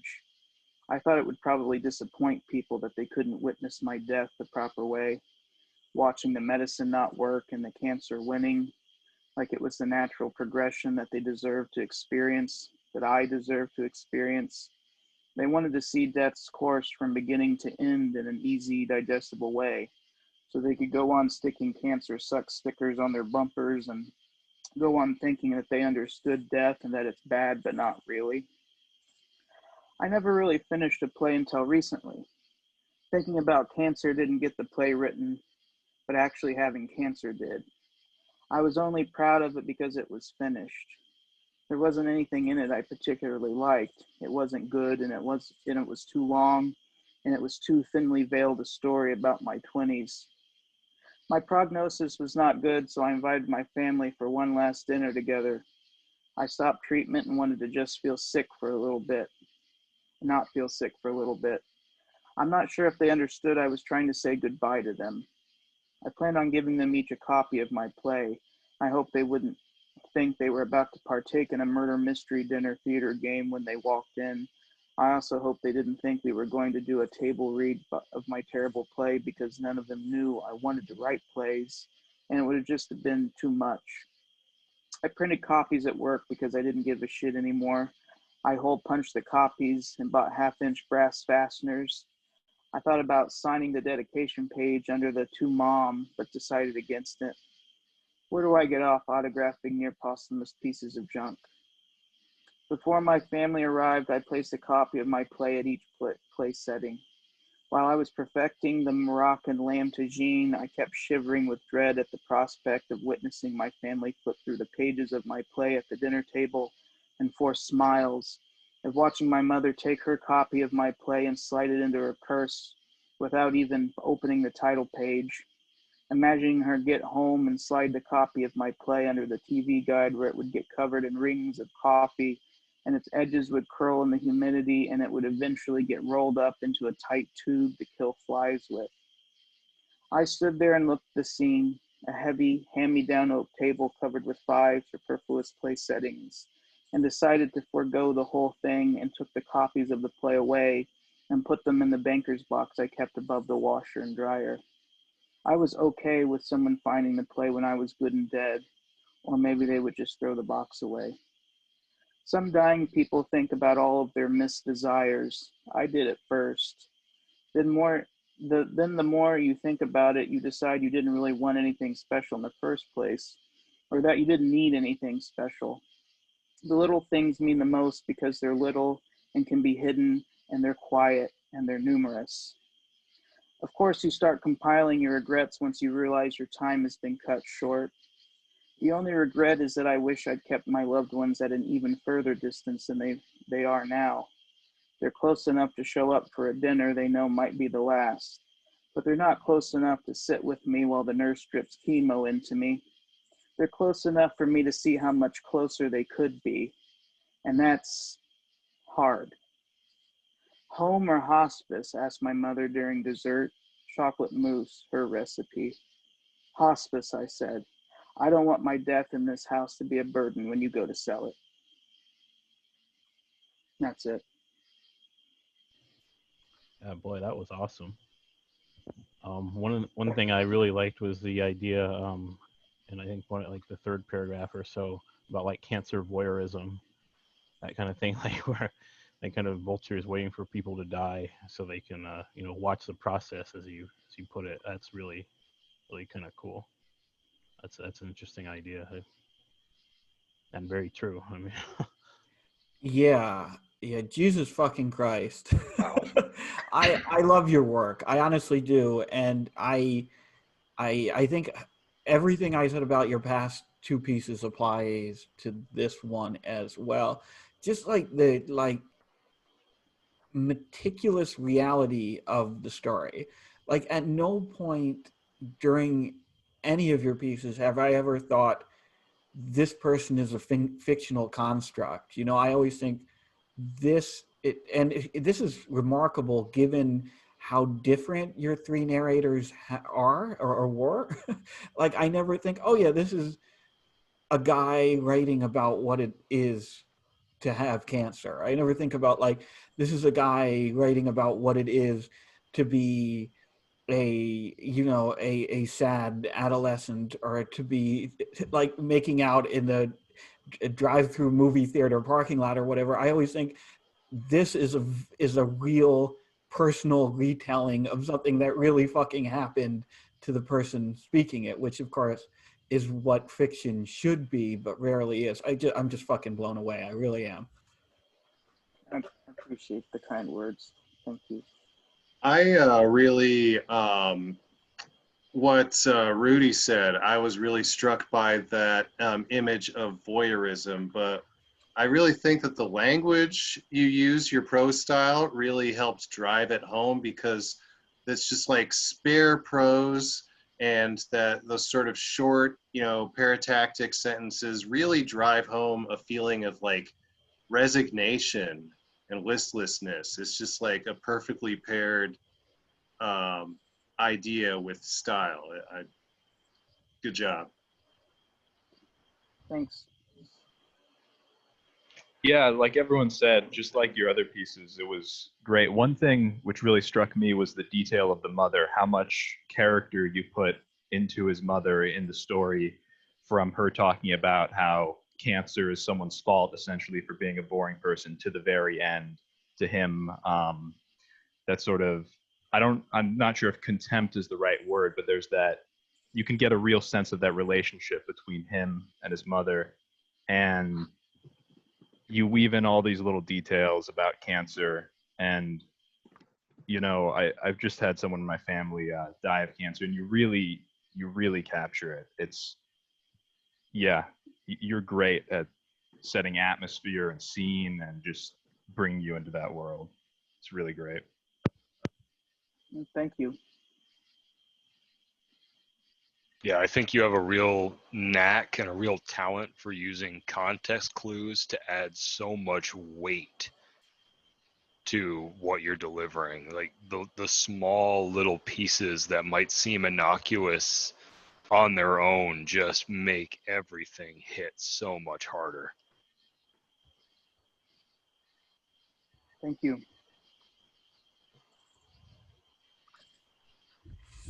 So, Rudy, has anyone else signed up to read? I think the queue's exhausted now, but if anybody wants to jump in, if not, I have something I have a couple that I can read, a couple of short poems. Yeah, Rudy, why don't you jump in, and if anyone else wants to read, they can put something in the chat while you're reading. Roger. Cool. Okay, so I'm gonna link to the poetry here. Oh, hey, Damien. I'm gonna link in here. It's actually a not a Google Doc. It's a Twine, and I'll be giving the names of the poems. So if you want to, you can follow along. But this is the only place I have them online, I think. Let's see. All right, so the first one I'm going to read. Both of these poems are essentially like concept poems about characters that I invented, superhero characters in particular, super villains, I guess. This collection is called Villainy. The first one I'm going to read is called The Souls of Foetuses Dwelling Inside a Magical Abortion Reanimating Lightsaber Want Janet Reno to Know That She Can Go Fuck Herself. Okay, so I'll start out with that one. American wombs exploding, the moms bursting in air. No haiku. Tally ho, tally XP, each choice an Atropol's worth, prestiging congressmen who'll sell grain to terrorists. Tally me a banana, fucking vetches kvetching about me in jail, spouting me good, while those fire setters do a loop on a dime, initializing very able men and a few morons. But only he can instantiate life, so learn to program like a white man, nigger of the world. Think about it. You paley-faced paleontologists, Pete Bog scryers, Friar Tuck, Pat Down, steal from Peter to pay Paul, and elsewhere angels bury dino bones. Ha! Uh, uh, Wish I'd been at Waco, that Sarlacc pit, edited, re-edited, and reddited, where dusty tombstones got annihilated by Fed tracks, and media just played a dross of smug battive fucks, curses and recurses, posed like the Django's they are. I like the way you die, boy. And ooh, I'd skywalk on them like Luke, who's basically the only good physician. Lord-sized burden in my hand, following me into that desert till it grows real bright. With all the radiance of divine objects I was too late to save because, god damn it, they did it 35 minutes ago, minutes being years since Roe, plus the 15 I spent waiting through depression, agony, until he came and said, take this sword that's got fetus inside. Intel on the location of Janet Reno's secret forward command center is yours. Just go save the children, the babies, kids from military-grade hellfire, and cut a few tank treads in half too.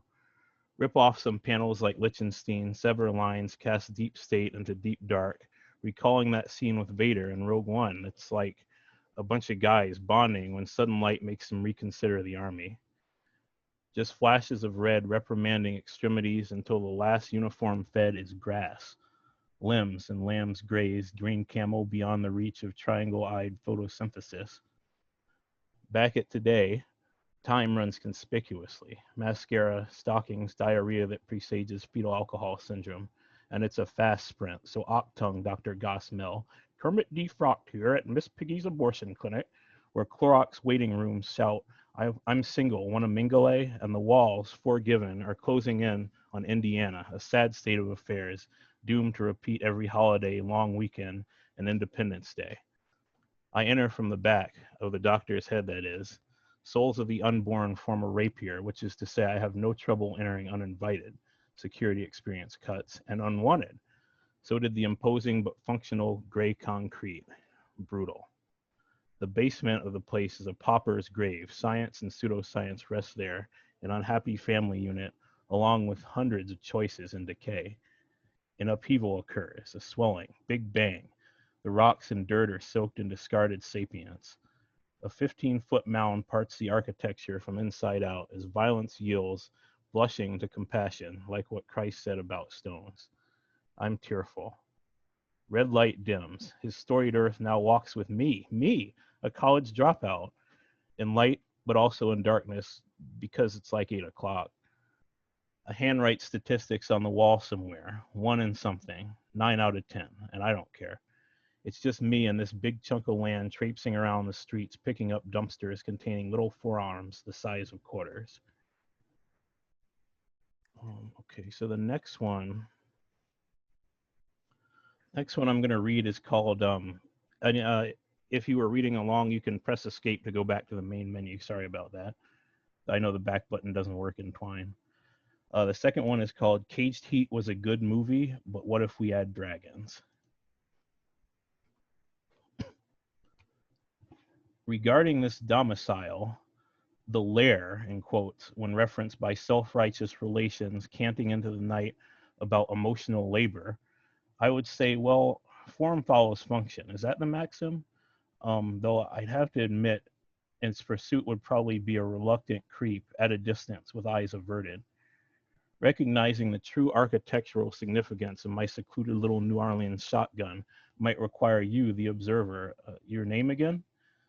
To have a working third eye, attuned to cosmic constructs and eldritch particulars.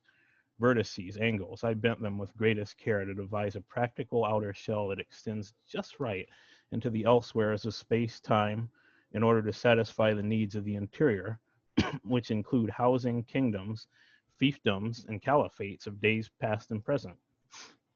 Come in. Come down this muddy rabbit hole. Please wipe your feet. Excuse the mess of cobwebs that might brush your face upon entering the cloakroom. I haven't been inclined to dust. My fear of many-legged things has kept me from waging fiery war against those Lilliputian black pests whom jigger with the many Scandinavian terrarians stacked under entryway Christmas lights, occasionally carrying away men who brave the Vaseline firmament and wiggle through the breathing holes to freedom. I'm totally in agreement with my daughter about the state of this place. A spring cleaning would do it good, but the details, methods are a point of contention. Her last visit here bordered on disrespect. Her tone, it was, well, less than reverent. There are Habsburgs on top of Qajars on top of Zulus, he said with snark, which is something I despise. The garage is filled up with boxes of strays from fuck knows where, which isn't true. Those boxes are all labeled by dynasty, era, and color. And the carpet has become a barrow, several really, in which skeletons bleach alongside those remains in transitional states of decomposition. And excarnation from window drafts or prowling house cats is definitely a thing all across the living room where ammonia smell reigns.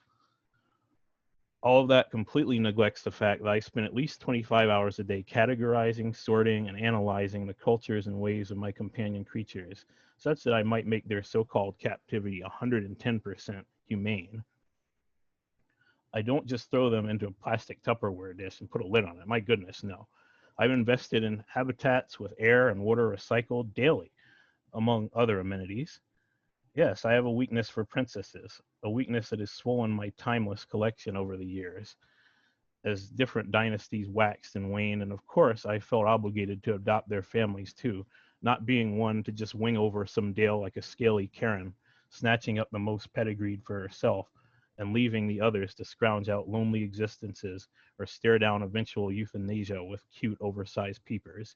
Yes, the knights errant that came in search of fame or status or just some hair to climb were also adopted, and yes, I occasionally felt compelled to act as matchmaker, connector of lines that would otherwise wither without an A&E style intervention.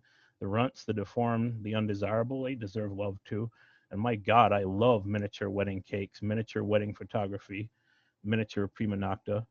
I understand how my overabundance of virtue may have become a vice, trapping my loved ones in a cycle of worry and me in a house of unraked leaves that's bigger on the inside but never big enough. Damn it. The serpentine obsession with acquisition is well documented, and well, many from Naga to Nagafin have been slandered by the words hoard and possessions used too close together. According to my daughter, I've, quote, put more women in cages than Corman, unquote. Alas, even Smog, flamboyant as he was, never had a remote that conjured unlimited plexiglass for 3 payments of $19.99, nor a couch where multitudes of lightly clothed and heavily fecund permafrost denizens could Netflix and chill, while caustic soaps lie to me in the upstairs bedroom about the benefits of socializing. And that's it. Man, man, I fucking love both of those. I really do. The first one, all of the like pop culture references juxtaposed with, and the way they're reworked, the way you like, there's always this twist. Like almost every line has this twist where you anticipate meaning, and then the meaning gets subverted by something else entirely. And yeah, no, just and so many like moments that are just, I think anyway, really like fucking hilarious. Kind of reminded me of Pinchon in that regard. Oh, okay, yeah. I tried Gravity's Rainbow. That's one I tried to get through. I didn't make it through. But no, I like him. He's interesting. I'll have to go back and try to read something like easier, like Crying a Lot 49 or something like that. But no, I like him. Bleeding Edge is pretty easy to get into too. What's the other one before that? What was it called?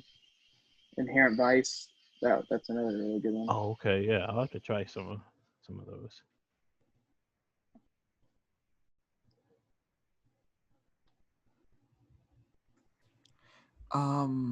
Cassie, is Cassie up next? I think I didn't skip anyone, did I? I don't think we skipped someone here. Nope. Are you here, Cassie? Hello? Hey. Is my mic horrible? No, I can hear you. Yeah, no, you sound good. Okay, I can put the thing. There you go. Great. I've never like shared poetry before, so sorry. um, this one is called I can't save the girl I love. um, she was the closest I ever came to a natural disaster, a tidal wave of beauty unmeasurable by any myriograph. She was magnificently tragic, a devastating travesty of gorgeous. She was everything but nothing. Her mind a graveyard, full of dead things and tears spilled over lost things that would never come back. But the flowers are so beautiful. The dead things create the life creates the death. Her endless minds entangled in each other, holding on for dear life.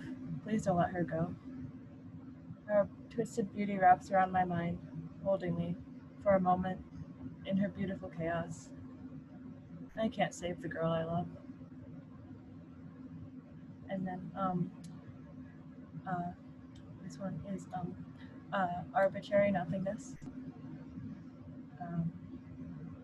I love you. Loving pressure slowly building as you hold me closer, closer, so close I can't breathe. That's when I see the fantasy.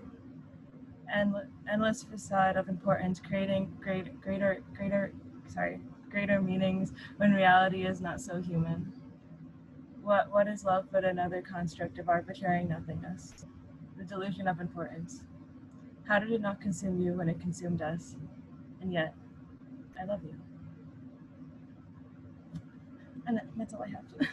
Wow, I could really like feel the emotion of the poems in your delivery, which is, I think, which is pretty remarkable. And I really like dig like the contradiction of that you get to about like love and having feelings for people, like that fundamental like knowledge that is completely fucking meaningless, and yet that inability to like disentangle yourself from it. Now, it's just really great.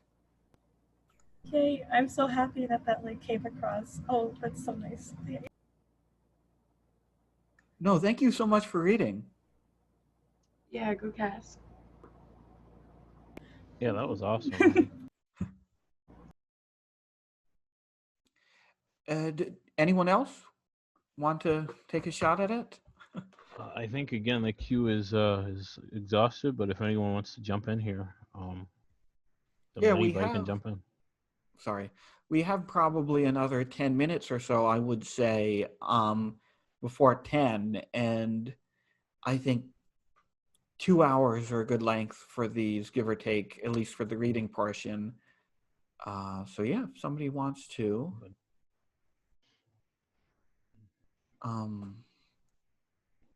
If not, maybe I'll read something here. Yeah. Oh no. So maybe I have a few pieces about suicide that I could read to end things on an uplifting note. Maybe I'll try to read a short piece and a game, or maybe 2 short pieces and a game, since Rudy, you haven't read any of your games lately, so I guess it's my my responsibility. It's on you. Okay. This first piece is a kind of a 3-part short piece that I wrote a few years ago, called "Suicides of Men I Never Knew." The first part is called "Memories of an 84-year-old coworker," and this is, Memories of an 84-year-old coworker abridged. And this is based on conversations that I had at my previous job with an 84-year-old coworker who was always telling really morbid stories about all the terrible things that happened to people she knew. So anyway, they were together 18 years and never married. One night, after they had both been drinking, they had a fight. He told her he was going to sleep downstairs in the basement. She found him the next morning. He had hanged himself. He put in my new fence last year, and I don't think he smiled once. He met my son, Jimmy, at the club and bought him a drink. He showed him his new bandana. He had a motorcycle and loved it. It was after 2 a.m. that same night when Jimmy got the call. He had shot himself in his driveway with a gun he kept in his truck. His elderly mother was inside the house and she found him. My brother-in-law's wife died of cancer 2 years ago. He didn't go to the funeral. He had begun forgetting things. His son went home to check on him. He was lying on the couch. He had been dead for hours. There was no autopsy, as far as I know. A lot of us think he killed himself, but who can say? For the second part of this, Rudy, can you help me out here? Because the second part of this piece has two voices. Can you read the parts in brackets for me? Okay. The italicized bracket part. Yeah, the stuff in italics and in the brackets. Sure. This second part is called Subject, Mourning the Loss of a Student / Excerpts from a Text Message Conversation. Dear campus community, as many of you know, the Penn State family lost one of its own this weekend.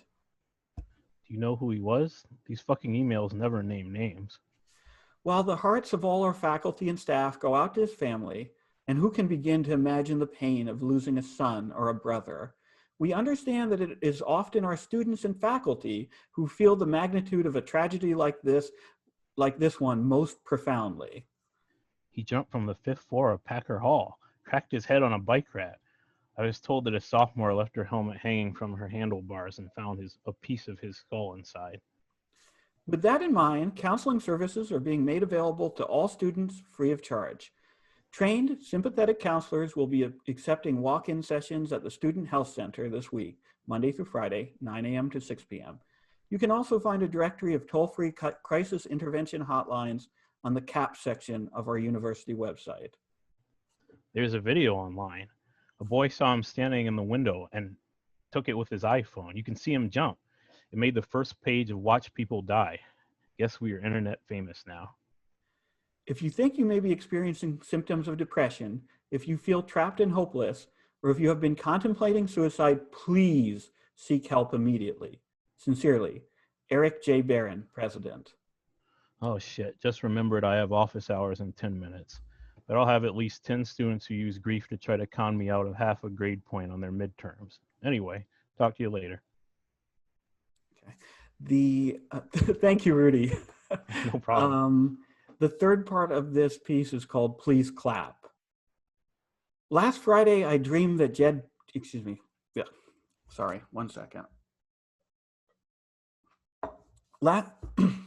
Last Friday, I dreamed that Jeb Bush shot himself. I was in the house where I grew up, standing in the living room. I could hear the mice inside the walls, eating the insulation. I could smell them too. I was looking through the window on the door, and he, the former governor of Florida, son of one president, brother of another, was looking at me from the other side. He had already opened the screen door, and he was waiting there with that Charlie Brown smile, the eager, desperate, confused smile of a lost child who was too polite to ask for help, and who was raised to never talk to strangers besides. I thought I should probably let him in. I never got the chance. Instead, I saw him raise a handgun to his temple, and I saw him pull the trigger. There was no sound. He fell out of sight, and the screen door closed. And then I was outside on the porch by the body. A female friend was there next to me, except that sometimes she was my sister 10 years ago when we still spoke. We need to get rid of him, I told her. We're responsible. We put the corpse on a white sheet and we dragged it across the lawn, into the backyard, behind the chicken coop, where there was a swamp now that had never existed when I was awake, a regular Louisiana bayou. We loaded the former governor onto a raft made of inner tubes, and we floated out into the green water, pushing ourselves forward with sticks. We stopped. Here, I said, here. We kneeled to roll him over the side, and I saw that his head was crushed and his face was gone, smeared away. He was unrecognizable, like Emmett Till in his casket. We pushed him overboard and watched him sink. I woke up laughing. Okay, that's it for that piece. Now Heck yeah. Damn. I'm going to read a game that I wrote Oh man. a couple of years ago. Actually, Rudy is always trying to talk me into entering these like game jams on itch.io. And usually I'm like, nah, man, I'm not going to do it. I don't want to do it. But he talked me into entering this one for the Sad Mecha Game Jam. And it was actually promptly removed from the jam because I think they were concerned that someone might actually try to play it. So anyway, this game is called Dry Fire. Dry Fire, a game of piloted robots. What you need, 3 to 6, 3 to, I'm tongue-tied tonight, sorry. What you need, 3 to 6 siblings between the ages of 4 and 12 who have recently experienced a family tragedy. An empty living room. An urn containing the ashes of your father. The gun your father shot himself with, unloaded. Play. Move the coffee table to the middle of the living room, if it's not already there. Put Dad's urn and the gun on the coffee table. Everyone sprints to a different corner of the room, about equally far away from the table, and stands there. Count down from 10 together, aloud. When the countdown ends, make a mad run for the coffee table and try to grab the gun. Don't be timid. Fight for it if you have to. Keep at it until only one player has their hands on the gun. The player holding the gun is the mech pilot. They set the scene. Tell the other players what's going on, why you're about to fight. The story can be nearly anything you can imagine, but it must include giant monsters and one big, awesome robot. Oh, and don't talk forever, Christ. All other players are kaiju. Kaiju cannot speak, but they can scream. The kaiju want to kill the mech pilot. Don't think too much about why. The kaiju chase the mech pilot around the living room, trying to tackle him. The mech pilot fights back with his gun. Roughhouse, make noise. Point the gun at each other. Make a loud bang when you pull the trigger. If a kaiju manages to wrestle the gun away from the mech pilot, they become the pilot, and the pilot becomes a kaiju. Play continues as before. At any time, one of the kaiju may kneel behind Dad's urn and speak in the deepest voice they can manage. They're now the commander. They have the power to give the mech pilot orders, and the pilot should try to follow them. Feel free to disobey the commander a little, though, or at least find ways to turn his directions upside down. The game continues until Mom catches you. Remember where you left off. Try to pick up the story the next time you're alone. Imagine each game is an episode of a sweet TV show. All these episodes together form the campaign. The campaign ends when one of the players figures out how to load the gun. And that's it.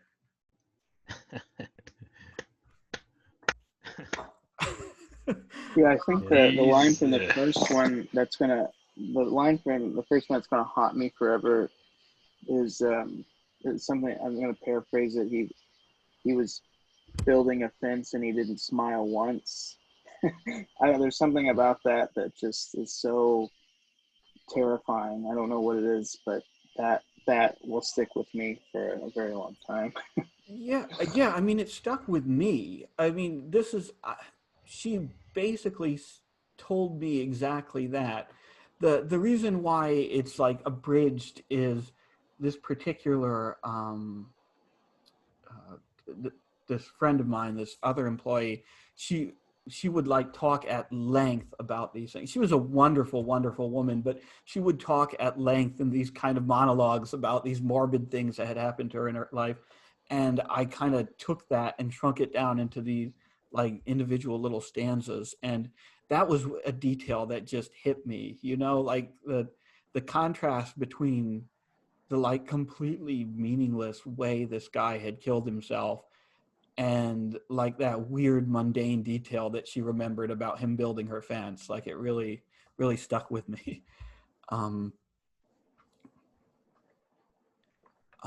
If you guys will bear with me, I'm going to read just one more and then we'll be done. This is a short fiction piece that I wrote also on the theme of suicide, called Two Dead Men dream of death. And the first part is called Arthur. Oh, and I'll put it in the chat. I'm sorry.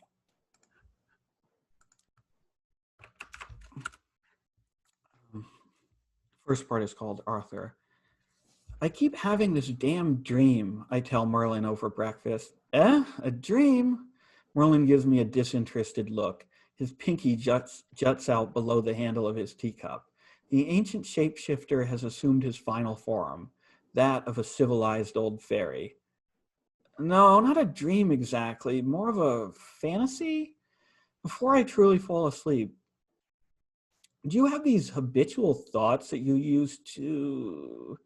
Hell, I'm not sure how to describe it. You know how the night before a battle, some soldiers will count sheep? Oh, of course, we all cope with insomnia in our own idiosyncratic way. I, for one, conjure up memories of my sexual conquest. I often think about your sister. It's a natural psychological process, the background noise of a healthy mind rising to the surface. I wouldn't worry. Yes, but this seems less benign. The whole thing centers around my sword. Oh, Excalibur, you mean? No, the other one. The one I pulled out of that rock. It's right there in front of me. Only it's stuck in the stone again. I've got my hands around the hilt, and I'm yanking at the damn thing, and... Ah. Have you read Sigmund Freud?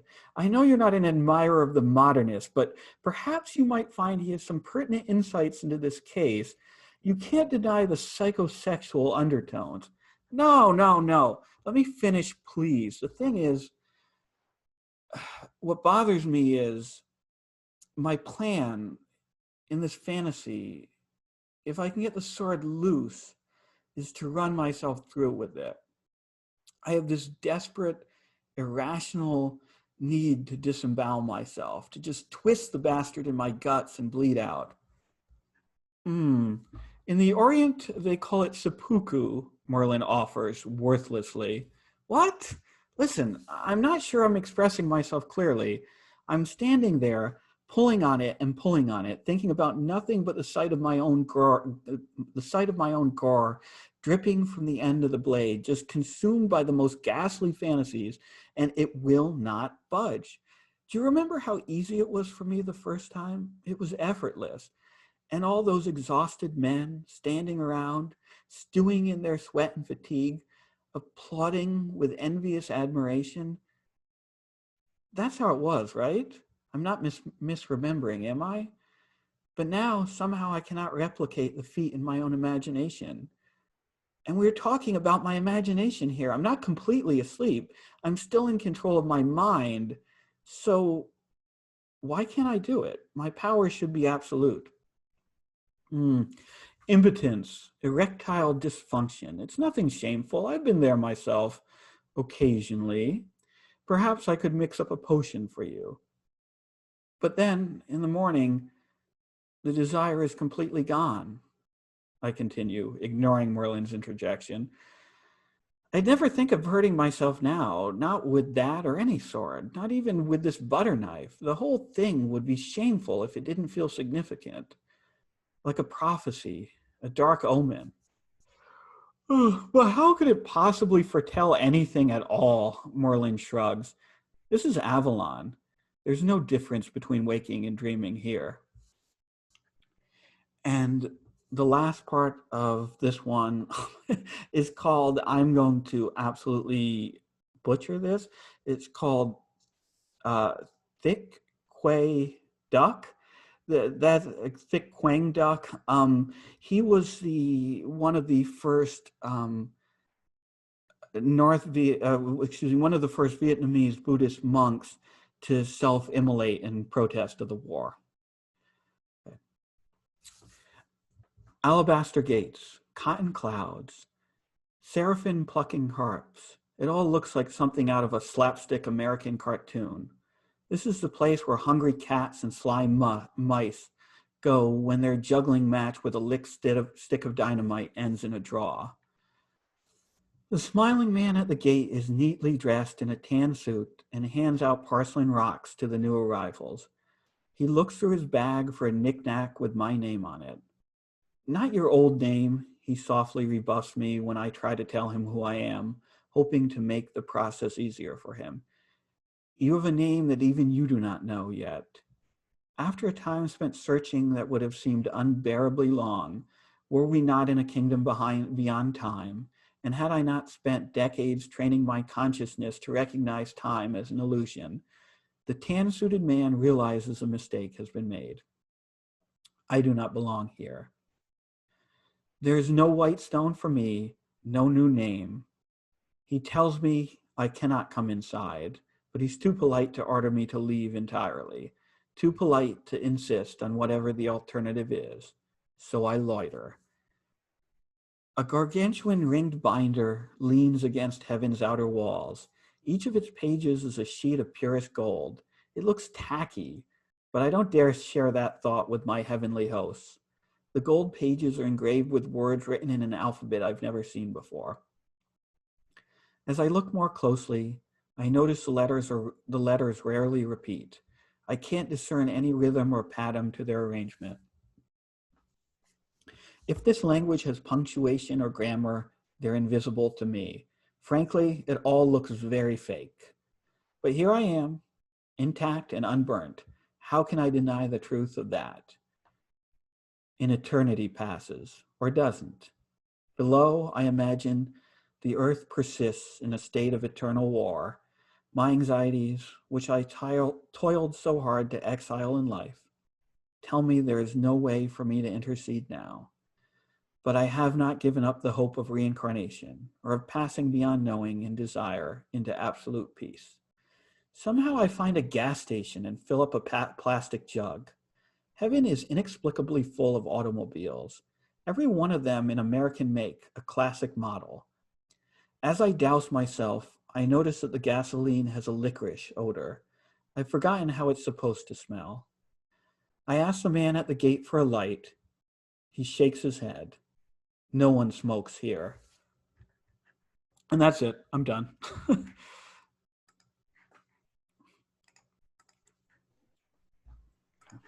Oh man, sweet.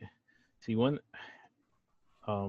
Dry Fire is brilliant. I mean, obviously, but one thing that I think is underrated about that particular one is the component, the urn containing the ashes of your father. Because I know this was an anime themed jam, but just the way that plays into so many features of anime, like obviously Gendo from Neon Genesis Evangelion and all the other stuff, but spins it into this weird commentary on these types of children's games is really pretty awesome. This game in general was pretty amazing, and it's too bad they banned it from the jam before more people saw it. Yeah, I mean, I guess I kind of took it as an honor to be banned from the Sad Mecha Jam. Yeah, no, thank you, man. I don't know. It's funny that you mentioned that. I'm not sure if I had that like consciously in mind, but you're right. It is a trope of a lot of of animes, like the death of a parent or the loss of a parent, or like the oppressive memory of a family figure or something. Yeah, the way the urn is kind of like in the game, but as almost an authority, but not doing anything, is also kind of cool. And I think plays into that same trope. But yeah. Okay. Yeah. Sorry. I was just gonna say, Dry Fire was great. I was laughing the entire time, and the same thing with the Jeb Bush one. I remember reading those three suicide pieces. Like the first one's the Jeb Bush one, and then sorry, I'm forgetting the names, but I remember all those very vividly, and those were all really good. I like the way that all your pieces were funny, but at the same time there was also real stuff in there. There was I don't know. I have no idea what I'm saying. I'm half asleep, but they're really good. Thank you. They're great. Yeah, no, those are older pieces, so it's hard for me to remember what I was thinking of when I wrote them. I think I kind of wanted to do three very stylistically different pieces that were kind of bound together by the same sort of theme, and I think suicide was on my mind at the time because it always kind of is. Yeah. Okay. So that was fun, guys. Is there anyone else who wants to read, or should I wrap up that part of the night? Okay, I think we don't have that many people left in the chat here, so I think we'll kind of wrap up the reading portion there.